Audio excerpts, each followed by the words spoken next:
Welcome to Buy, Hold, Sell. My name's Matthew Kidman and I have Christ Stott from NAOS Asset Management, Ben Rundle from NAOS with us today, and we're talking about stocks that have been beaten up in recent times.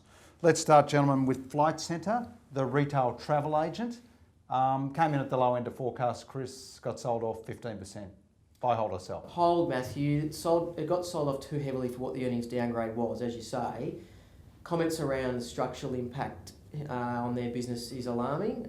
Wait and see as to how that plays out. They've been late to start feeling those impacts, which has surprised some, so hold for now. Too nasty a shock? Yeah, I think it was a bit overdone. I've got a hold on it as well. Flight Centre's a good business. It has good cash flow, high return on equity. It's got a net cash balance sheet, and you're buying it at the moment on 10.5% EV yield, which you've got an upside option in terms of the US and the UK business, which seem to be going well. So, yeah, look, I think it's overdone. Wouldn't rush into it, so happy with the hold for the time being. Let's stay with you, Ben, and let's go to the front of the newspaper. Slater Gordon. It's had problems with its accounting. It's been sold off savagely. Buy, hold or sell? I'm going to put a hold on it. I'd like to put a sell, but it has come off a long way. Slater Gordon is a market darling that had a very successful roll-up strategy. And by rolling up a lot of businesses, there's a lot of EPS accretion, and the market loves that. The issue is that at the end of a roll-up strategy, the stock can significantly derate.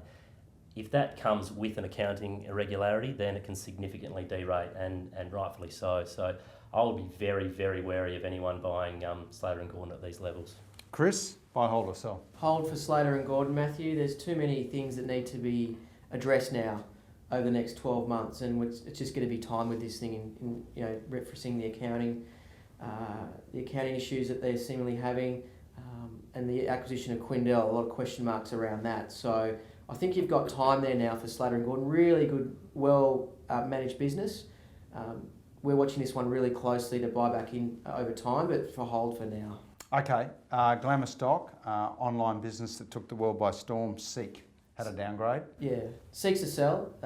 Recent profit downgrade was very disappointing, but what we saw, as they referenced in the announcement, was the outlook for FY16 was still quite negative, and they're still unsure as to how much that vet fee help is going to impact their earnings into that new financial year, so sell. Music stopping for Seek?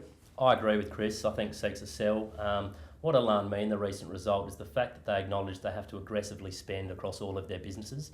Now, that sort of tells me that maybe Seek's at the end of that period where they have high margin and easy revenue growth, and it's going to get a little bit harder for them, due to the law of large numbers. So I've got to sell on it as well. Okay. Retailing franchise business, Retail Food Group. Chris had a terrific run, but wrote down some asset values recently and has fallen quite a lot. Buy, hold or sell? Retail Food Group's a buy, Matthew. Still quite cheap on a P of 16, growing at 20 to 30%. The key for that stock is leveraging their coffee business right through the different networks over the next 5 years, and we still think that's in the very early stages, so buy. You like it as well, Ben? I'm not as bullish. I've got a hold on Retail Food Group for the time being. It worries me that cash flow is coming back a little bit, and the gap between earnings and cash flow is blowing out somewhat. There is evidence that they're starting to support a lot of the vendors as well, so it has come back a little bit. Probably looks okay, but I'm not quite as bullish, so I'll put a hold on it. Ben, what other stocks have been beaten up that are worth a very good look at the moment? Look, I don't typically like buying stocks just after they've downgraded, but Qube is a stock which has come across the radar. They had a small downgrade recently. Some of their business is exposed to the iron ore sector, so typically if your customers are hurting, you're probably going to be hurting as well. Now that's only part of their business. The part that I am excited about is the Moorebank intermodal terminal. Now with that asset comes a lot of pricing power, and I kind of liken it to an unregulated toll road. They can probably improve the supply chain efficiency as well. I think it's an excellent asset. So a good long-term buy? I think it's a good long-term buy, yeah. Chris, what about you? Anything that's come off that you think, well, here's our chance? Mantra's one, MTR, the one that floated just over a year ago. Great way to play the thematic of the Australians travelling domestically again. The Aussie dollar has fallen. A lot of Australians over the next 5 years are going to focus on interstate holidays or within the state, as opposed to travelling to Bali or Thailand or America as they've done in the last 5 years. So Mantra, in our opinion, is one of the best ways to play that thematic over the medium to longer term. Really strong management team, assets right around Australia, good brands from 3 to 4 to 5 star offerings on the management of those hotels. So we think that Mantra being sold off over 20% off its highs represents a buying opportunity for us.